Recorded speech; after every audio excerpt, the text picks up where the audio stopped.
Hello दोस्तों, स्वागत है एक बार फिर से मेरे चैनल की नई वीडियो में यूपी टेट की इस सीरीज में प्रीवियस ईयर क्वेश्चन में। आज हम लोग उपस्थित हैं अपना पांचवा सब्जेक्ट जो कि पर्यावरण शिक्षा यानी ईवीएस है। ये भी यूपी टेट में 30 नंबर का आता है। तो ये इसका सीरियल 121 से 150 तक होगा। तो चलिए शुरू करते हैं आज की पर्यावरण शिक्षा की ये सीरीज। पहला इसमें 121वां क्वेश्चन है कि लवण जो जल का अवशोषण करता है क्या कहलाता है? हाइग्रोस्कोपिक लवण, एनहाइड्रस लवण, हाइड्रोफिलिक लवण या हाइड्रोफोबिक लवण? तो वह लवण जो जल का अवशोषण करता है उसको बोलते हैं हाइग्रोस्कोपिक लवण। तो ऑप्शन ए सही हो जाएगा। हाइग्रोस्कोपिक लवण की प्रमुख विशेषता हम लोग जान लेते हैं कि हाइग्रोस्कोपिक लवण की प्रमुख विशेषता होती है कि यह अपने आसपास उपस्थित जल के अणुओं को अपनी तरह आकर्षित करके उनका अवशोषण कर लेता है।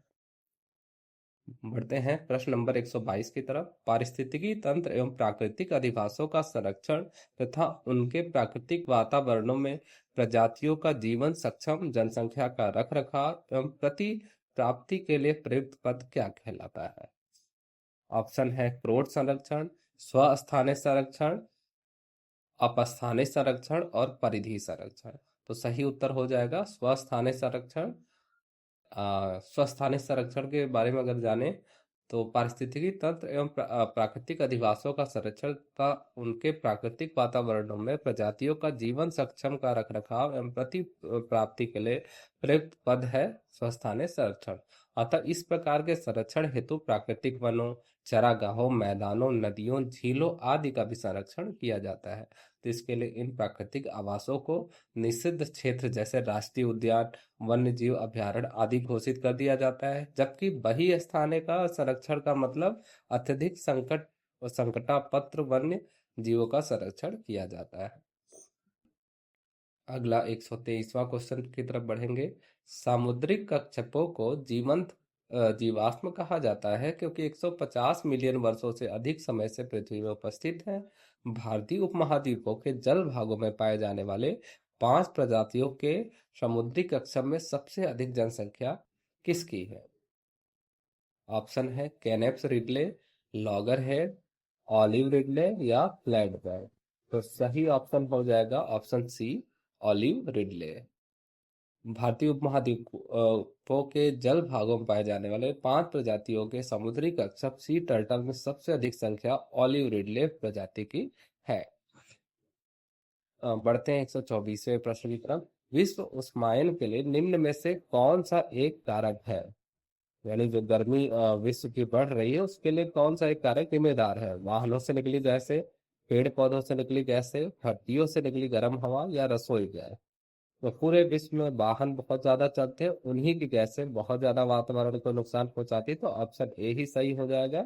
विश्व उष्मायन यानी ग्लोबल वार्मिंग के लिए CO2, NPO, CH4 यानी मीथेन, N2O मतलब नाइट्रस ऑक्साइड आदि गैसें उत्तरदायी है और ये गैसें वाहनों के ईंधनों के दहन से अत्यधिक मात्रा में उत्सर्जित होती है तथा ये गैसें वायुमंडल में पहुंचकर विश्व उष्मायन जैसी समस्या पैदा करती है। 125वां प्रश्न है धातुमय प्रस्तर किसे कहा जाता है? ऑप्शन है बिटुमन, बॉक्साइट, मेटलाइट या अयस्क। तो सही उत्तर हो जाएगा अयस्क। अयस्क यानी ऑप्शन डी सही है।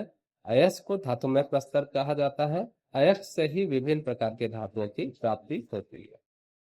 126वां प्रश्न है कि पेड़ पौधे प्रदूषण को घटाते हैं क्योंकि वे अवशोषण करते हैं किस चीज का? Sulphur dioxide, carbon dioxide, carbon monoxide या नाइट्रोजन? तो सही उत्तर हो जाएगा कार्बन डाइऑक्साइड का। पेड़ पौधे प्रदूषण को घटाते हैं क्योंकि वे कार्बन डाइऑक्साइड का अवशोषण यानी CO2 का अवशोषण करते हैं तथा ऑक्सीजन का उत्सर्जन करते हैं।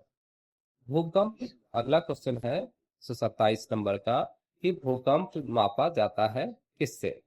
तो भूकंप मापने के लिए बोफर्ड पैमाने का इस्तेमाल, डेसिबल में, न्यूटन में या रिक्टर पैमाने में? तो सही उत्तर हो जाएगा डी, रिक्टर पैमाने में। भूकंप की तीव्रता मापने के लिए रिक्टर पैमाने का प्रयोग किया जाता है और यह रिक्टर पैमाना सिस्मोग्राफ यंत्र में लगा रहता है। 128वां प्रश्न महासागरों में जल स्तर की वृद्धि का क्या कारण है? ऑप्शन है ध्रुवीय प्रदेश में बर्फ का पिघलना,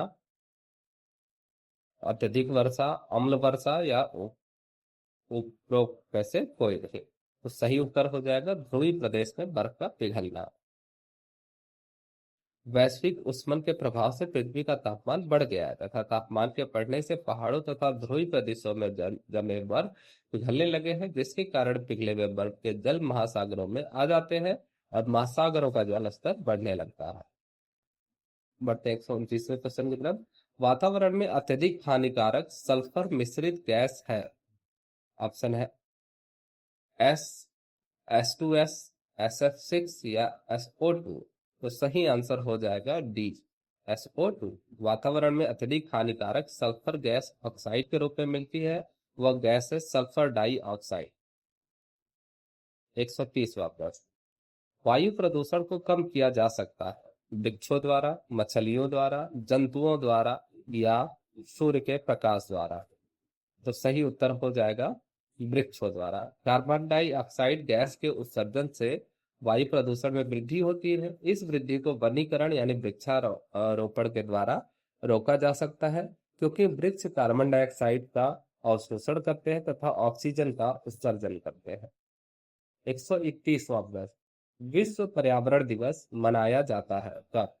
5 नवंबर, 5 जनवरी, 5 जून, 5 सितंबर। तो सही उत्तर हो जाएगा सी, 5 जून। विश्व पर्यावरण की समस्याओं के प्रति जागरूकता फैलाने के लिए 5 जून को विश्व पर्यावरण दिवस मनाया जाता है, क्योंकि इसी दिन पर्यावरण के मुद्दे पर सर्वप्रथम बैठक वर्ष 1972 में स्कॉटलैंड में आयोजित की गई थी। 132वां प्रश्न। सूर्य के हानिकारक किरणों से पृथ्वी को कौन सा स्तर सुरक्षित रखता है? ऑप्शन आयन मंडल, ओजोन स्तर, क्षोभ मंडल या चुंबक मंडल। तो सही उत्तर हो जाएगा ओजोन स्तर, ऑप्शन डी। समताप मंडल के निचले हिस्से में ओजोन गैस की एक परत पाई जाती है, जिसे ओजोन मंडल कहते हैं। ओजोन परत सूर्य से आने वाली हानिकारक किरणों को अवशोषित कर लेती है। पराबैंगनी किरणों से पृथ्वी के उष्मीयता में वृद्धि होती है तथा अनेक प्रकार के शारीरिक विकार उत्पन्न होने लगते हैं। तो अब बढ़ते हैं 131वें क्वेश्चन की तरफ।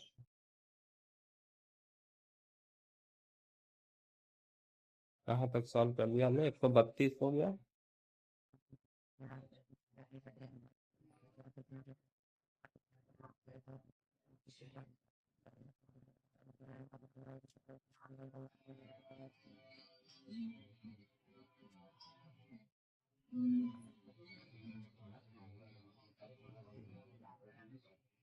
अब पढ़ेंगे हम लोग 135वें क्वेश्चन की तरफ।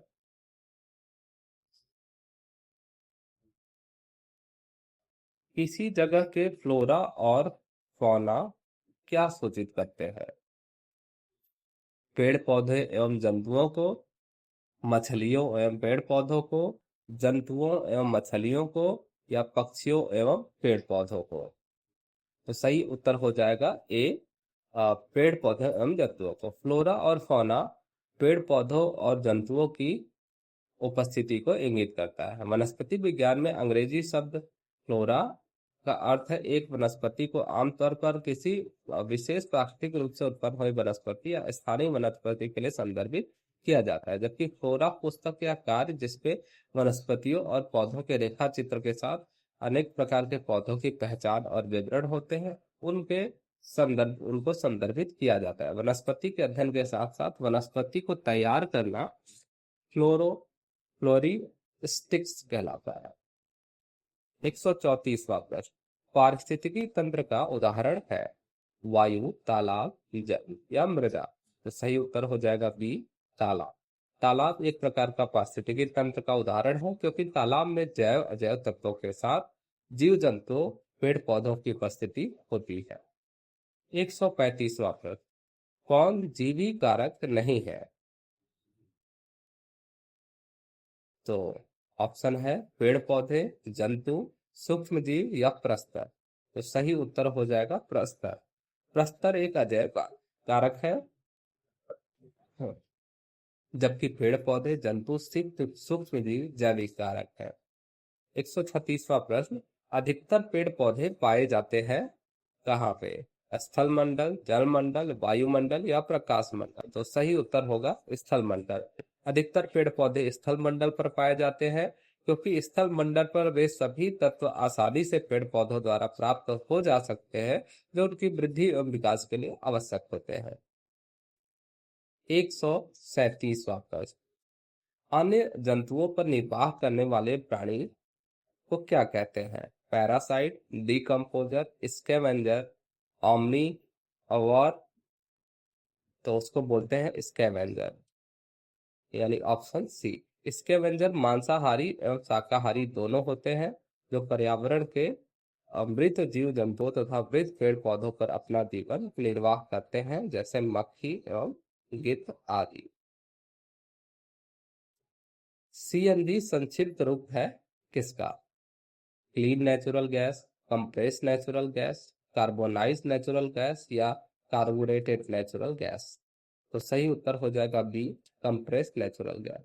सीएनजी कंप्रेस नेचुरल गैस का प्रयोग वाहनों में ईंधन के रूप में किया जाता है। इससे वायु प्रदूषण नहीं होता। वास्तव में सीएनजी प्राकृतिक रूप से पाए जाने वाले ज्वलनशील गैस को अत्यधिक दबाव के अंदर रखने से बने तरल को कहते हैं। इस गैस को वाहनों में प्रयोग के लिए 200 से 250 किलोग्राम प्रति वर्ग सेंटीमीटर तक दबाया जा सकता है। प्राकृतिक गैस की में सीएनजी के जो अवयव है मीथेन, इथेन और प्रोपेन। 138 नंबर के क्वेश्चन के बाद आप पढ़ेंगे 139 नंबर के क्वेश्चन की तरफ कि निम्न में कौन विश्व उष्मायन का कारण है? जल प्रदूषण, मृदा प्रदूषण, वायु प्रदूषण या ध्वनि प्रदूषण? तो सही उत्तर हो जाएगा वायु प्रदूषण। वायु प्रदूषण वह स्थिति होती है जिसमें अवांछनीय गैस अत्यधिक मात्रा में वायुमंडल में जमा हो जाते हैं तथा सूर्य से आने वाली किरणों को पुनः वापस नहीं जाने देते। परिणाम स्वरूप सूर्य द्वारा प्रदान यह उष्मा यही बनी रहती तथा पृथ्वी के तापमान को बढ़ाने में सहायता करती है और वैश्विक उष्मान या ग्लोबल वार्मिंग समस्या पैदा करती है। 140वां प्रश्न कि महासागर ने पृथ्वी पृष्ठ के अधिकांश जगह को आवृत किया है जो है लगभग, यानी महासागर पृथ्वी के कितने भाग को कवर किया है? तो ऑप्शन है 3/4, 1/2, 1/4 या 2/3। तो सही उत्तर हो जाएगा 3/4। पृथ्वी के जलीय भाग को जलमंडल कहा जाता है जिसमें सागर, नदियां, महासागर शामिल होते हैं।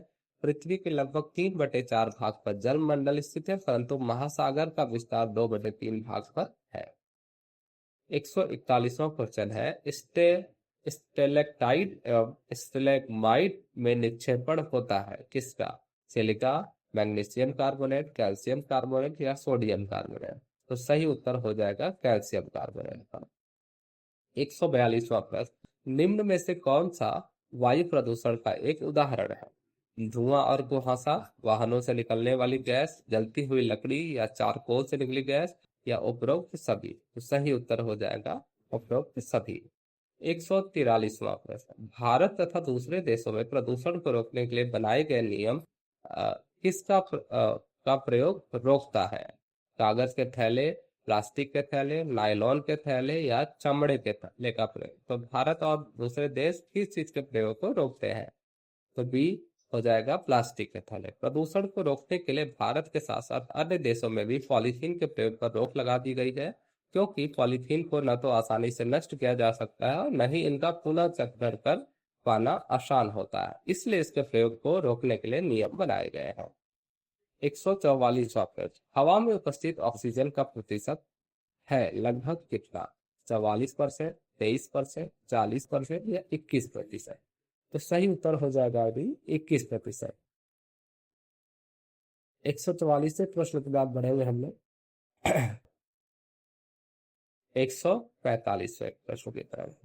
परम तापमान पैमाना कौन सा है? सेल्सियस, फ़ारेनहाइट, केल्विन या ये सभी? तो परम तापमान पैमाना केल्विन होता है।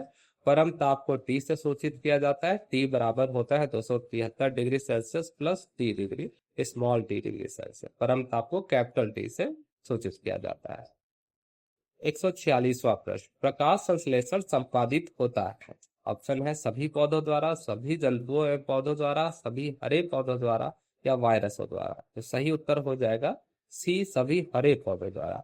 सजीव कोशिकाओं के द्वारा प्रकाशीय ऊर्जा को रासायनिक ऊर्जा में परिवर्तित करने की क्रिया को प्रकाश संश्लेषण कहते हैं। प्रकाश संश्लेषण वह क्रिया है जिसमें पौधे अपने हरे रंग वाले अंगों जैसे पत्ते द्वारा सूर्य के प्रकाश की उपस्थिति में वायु से कार्बन डाइऑक्साइड तथा भूमि से जल लेकर जटिल कार्बनिक खाद्य पदार्थों जैसे कार्बोहाइड्रेट का निर्माण करते हैं तथा ऑक्सीजन बाहर निकालते हैं। 147वां प्रश्न, निम्न में से कौन सी अंतर्राष्ट्रीय संस्था पूरे विश्व पर्यावरण सुरक्षा की देखभाल करती है? ऑप्शन है WWF, WHO, पेटा या यूएन। तो यूएन अंतर्राष्ट्रीय संस्था पूरे विश्व में पर्यावरण सुरक्षा की देखभाल करती है। WHO अंतर्राष्ट्रीय संस्था विश्व में स्वास्थ्य संबंधी देखभाल करती है, जबकि WWF एवं पेटा क्रमशः लुप्त प्राय जीवों को सामान्य जीव का संरक्षण का कार्य करती है। तो इसमें सही ऑप्शन हो जाएगा यूएन, यानी option number D. Next question है 148वां क्वेश्चन, कीटनाशकों के अत्यधिक इस्तेमाल से क्या होगा? वायु प्रदूषण, ध्वनि प्रदूषण, जल प्रदूषण या सभी? तो कीटनाशकों के अत्यधिक इस्तेमाल से जो सही ऑप्शन सी है, जल प्रदूषण ज्यादा होगा। 149वां प्रश्न, ध्वनि या ध्वनि प्रदूषण मापा जाता है? ऑप्शन है फॉन में, डेसी में, डेसिबल में या डेसिमल में? तो सही ऑप्शन हो जाएगा सी, डेसिबल में। ध्वनि या ध्वनि प्रदूषण मापने की इकाई डेसिबल है। सामान्यतः एक व्यक्ति 70 से 80 डेसिबल तीव्रता की ध्वनि सहन कर सकता है। इससे अधिक तीव्रता ध्वनि प्रदूषण उत्पन्न करती है। 150वां और अंतिम प्रश्न, निम्न में से कौन पर्यावरण के लिए हानिकारक है? ऑप्शन है कागज, कपड़ा, धातु या प्लास्टिक। तो सही उत्तर हो जाएगा डी, प्लास्टिक। प्लास्टिक का उपयोग करना पर्यावरण के लिए हानिकारक होता है, क्योंकि इसे न तो नष्ट किया जा सकता है और न ही पुनः चक्रण किया जा सकता है। तो इस तरीके से आज यूपी टेट के सभी 5 सब्जेक्टों की आज ये अंतिम सब्जेक्ट के 30 प्रश्न पूरे होते हैं। अब अगली वीडियो हम एक कंबाइन वीडियो लाएंगे, जिसमें ये पांचों सब्जेक्ट का कंबाइन क्वेश्चन आंसर रहेगा। तो मिलते हैं आपसे अगली वीडियो में, तब तक के लिए धन्यवाद। कमेंट करके जरूर बताएं कि आपको हमारी वीडियो कैसी लगती है। धन्यवाद।